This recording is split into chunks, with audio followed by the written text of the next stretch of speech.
Hello everyone, welcome to chapter 2 of The Secret Garden. I hope you enjoy it. The next morning, Mary awaked to find a housemaid lighting her fire. She was called Martha, and she chatted as she worked. Mary was not used to friendly servants. In India, she'd never said please or thank you, and once she had stopped her nurse's face when she was angry. Somehow she knew that she must not treat Martha this way. At first, Mary had no interest in Martha's chatter, but little by little she began to listen to the friendly Yorkshire voice. "Ah, should you see all your brothers and sisters in the little cottage on the moor?" Martha said. "There's 12 of us, and our father only gets 16 shillings a week. My mother has a job to feed them all. The fresh air is on the moors, makes them all strong and healthy. Our Dickon, he's 12. He's always out on the moors. He's good with the animals and he tames the wild ponies." When Martha left, Mary went out to play. "Go and look at the gardens," Martha had said. "There's not much growing now, but it's lovely in the summer." She had stopped for a second and then said softly, "One garden has been shut up for 10 years, ever since Mrs. Graven died. Mr. Graven locked the door and buried the keys. He hates the garden."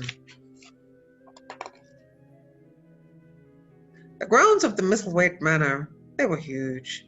They were divided by high walls, so there was many gardens in there. Flowers and trees and fountains, vegetables growing in others. Doors led from one garden to the next. Every garden looked bare and wintry.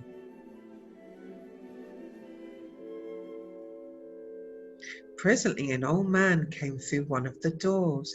He had a surly old face and did not seem at all pleased to see Mary. "Can I go through the door?" asked Mary. "If thou likes," he replied. "There's nought to see." Mary was hoping to find the door to the locked garden. She tried many doors, but all opened easily. There was one wall covered with ivy that seemed to have no door at all. She could see the trees behind the wall. A robin on a high branch burst into song. She stopped to listen, and cheerful notes brought a little smile to her unhappy face. She wandered back to the old man, who ignored her and went on digging. At last she said, "There's a garden over there without a door." "What garden?" he asked gruffly. "On the other side of that wall," she replied. "I heard a robin in the trees there." The old man stood up and smiled a spread across his face. Mary saw how much nicer he looked when he smiled. He whistled very softly. The robin landed by the man's foot.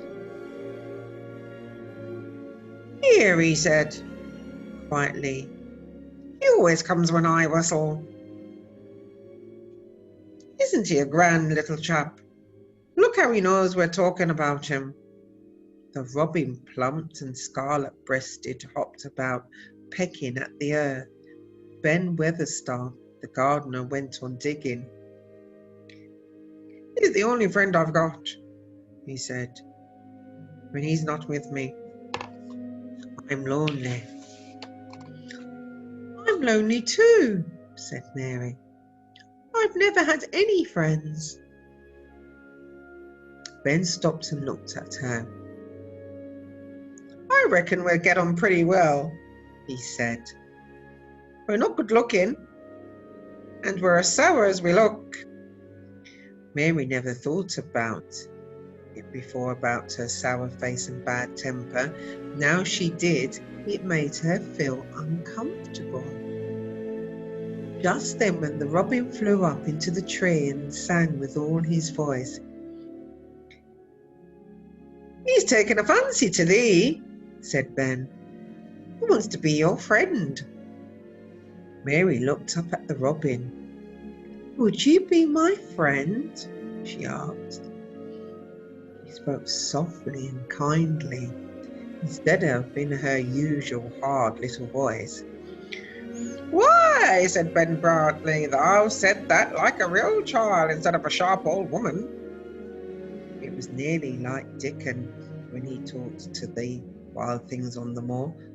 The robin flew over the wall. "There must be a door to the garden," Mary said with determination. "Well, there's none to be found now," snapped Ben. "Don't go poking your nose in those places where you don't belong." And he walked off without saying goodbye. End of chapter 2.